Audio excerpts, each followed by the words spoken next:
I texted Kody and Robin the plans. I texted Mary the plans. Christine and I have done some coordination, but the kids have really been driving this trip, planning all the activities and what day and when and everything, so. Hey everyone, welcome back. Today's video is going to be intense, not just because of the devastating events in Sister Wives Season 19, Episode 25, but because of what this episode exposes. Beneath the heartbreak, beneath the mourning, this episode reveals the deep, painful cracks that have been growing in the Brown family for years. And now, with Garrison gone, those cracks can no longer be ignored. The episode is titled, He Heals the Brokenhearted, but ironically, this episode is less about healing and more about facing the wounds that were never allowed to heal in the first place. We start the episode not with the burial, but with the aftermath of Garrison's death. The first scene is chilling. The producers show a simple black screen with the words, 2 days after Garrison's passing. The next shot is of Janelle sitting in her bedroom, surrounded by her kids. There's no makeup, no lighting, no TLC gloss. Just a raw, exhausted mother who has clearly been crying for days. She looks directly into the camera and says, I don't know how we go on from here, but we have to. From that moment on, you realize, this isn't just a funeral episode, this is a reckoning. The emotional divide between the children and Kody is center stage almost immediately. Gabriel sits beside Janelle, arms crossed, jaw tight. He refuses to look at the camera. When the producers ask if he wants to talk, he says simply, no, I've said everything I needed to say. Months ago, nobody listened. Then we cut to Kody in a separate location. He's pacing, disheveled, distraught. But what's more striking than his grief is his confusion. He says, I don't know how it got this bad. I thought we were just going through a hard season not losing our son. But to viewers and to the rest of the family, that statement hits like a slap. Because they knew how bad it was. Garrison had been struggling for months. Janelle knew. Gabriel knew. Even Christine knew.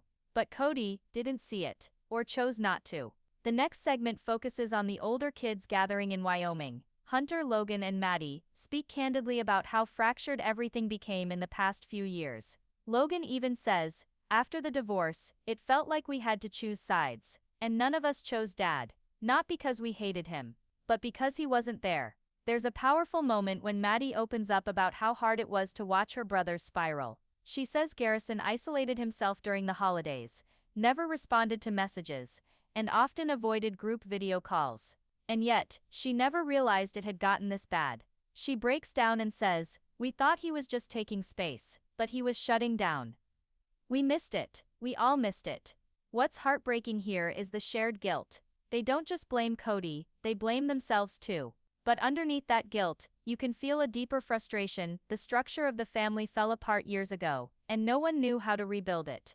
Then Christine speaks in a confessional that will stick with fans for a long time. She says, polygamy didn't break this family. Neglect did. Emotional neglect, and now we're all paying for it in the worst way. That line is brutal, and true. The episode doesn't let up. Later we see Robin and Kody trying to discuss attending the burial service. And Robin says something that instantly stirs backlash. I don't want to upset anyone by being there. Kody looks stunned, and honestly so did I. Because while her grief may be genuine, the distance between her and the rest of the family is unmistakable. In a separate confessional, Christine says bluntly, they isolated themselves for years, and now they want to mourn with us. That's hard. That's really hard. What this episode makes painfully clear is that the family didn't just drift apart. They were pushed apart. One choice, one misstep, one ignored cry for help at a time. And now, here they are, standing on opposite sides of a grave, forced to confront the reality of their brokenness. Even the kids feel it. In one particularly gut-wrenching moment, Gabriel tells the producers, I don't want to do this on camera. I didn't get the dad I needed.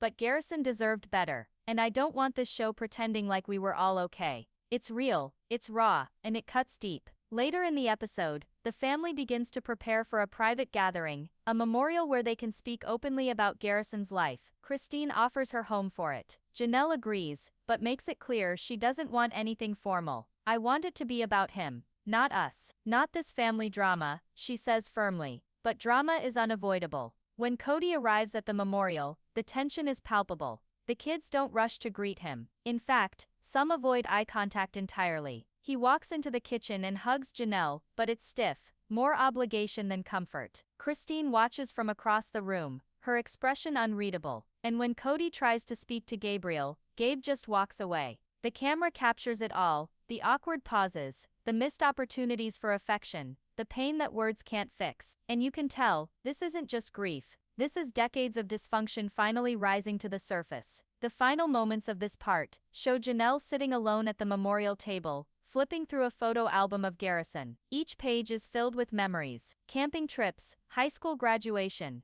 army photos, and quiet family dinners. She touches one photo, Garrison smiling, holding a dog, and whispers, "I should have seen it. I should have done more." The camera doesn't zoom in, it just stays with her, letting us feel every ounce of that mother's regret. And that's where this part ends. Not with closure, not with healing, but with reflection. Because before this family can begin to move forward, they have to face the truth about how they got here in the first place. The Brown family's fragile structure continues to unravel as they gather for a private memorial for Garrison. No production lighting, no scripting, just family members, some barely able to look each other in the eye, gathered in Christine's Wyoming rental. The room is filled with candles, framed photos of Garrison, a few of his personal belongings, and a small handwritten sign. "In memory of our brother, our son, our friend." There's a heaviness in the air, not just grief, but everything that's gone unsaid for years. The camera lingers on Gabriel, sitting alone on the couch. He doesn't speak. He's holding one of Garrison's dog tags and just staring at it. The pain on his face is impossible to ignore. He's not crying. He's past crying. He's in that hollow place where sorrow becomes silence. Christine begins the memorial with a soft, shaky voice. She thanks everyone for being there,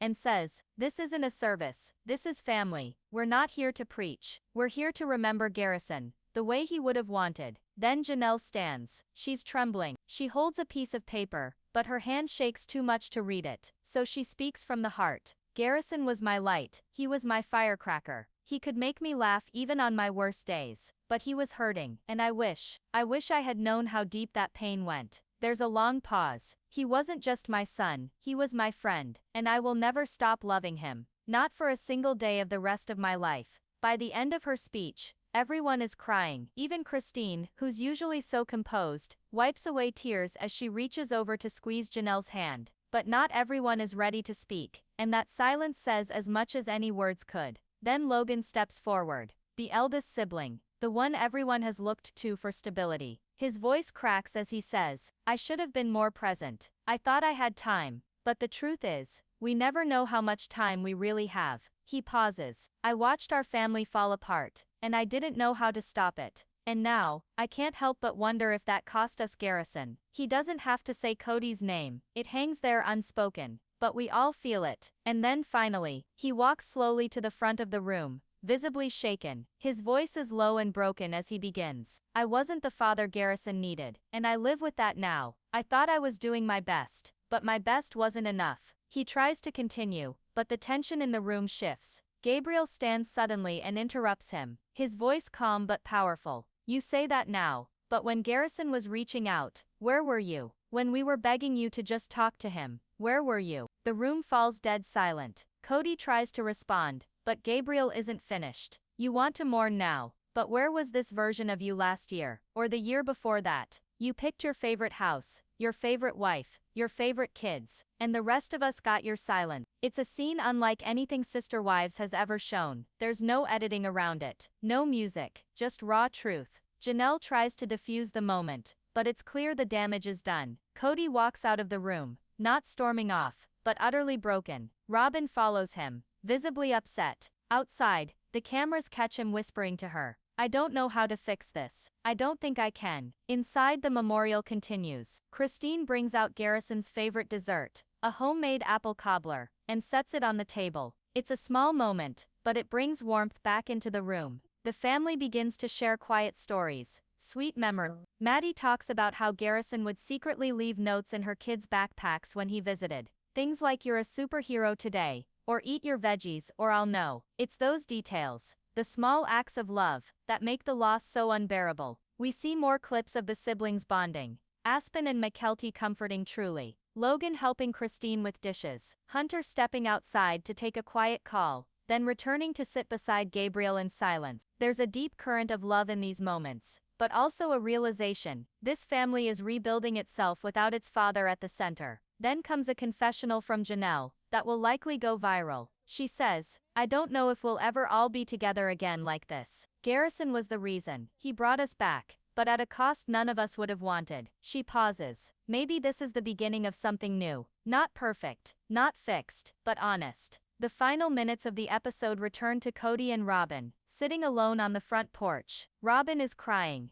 Kody is quiet, lost in thought. For once he isn't angry, he isn't defensive, he's just silent. And then he says something we've never heard him say before. "I don't think they'll ever forgive me, and maybe I don't deserve it." The screen fades to black. No previews, no teasers, just the simple dedication. "In loving memory of Robert Garrison Brown, 1998 to 2024. And once again, silence.